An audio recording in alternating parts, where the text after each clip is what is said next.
ওমা কি করছো? এই যে তোর শ্বশুর কি বাজার করেছে দেখি। এই যে লাল শাক,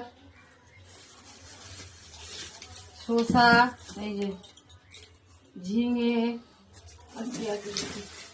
এই যে ঝিঙে, সর্ষের আটা, এই যে পোস্ত হবে মনে হয়, এই যে পোস্ত কিনে এনেছে। এই যে বেগুন, এই যে বেগুন, টমেটোর, বাবা পেঁয়াজ হেভি এনেছে, পেঁয়াজ, এই যে একটা চলে গেল ওইদিকে, আর কি আছে দেখি। আর এই যে এখানে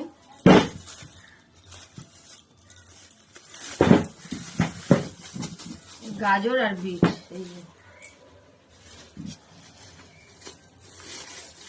কাঁচা লঙ্কা, কড়াইশুঁটি, আর এখানে আছে আলু।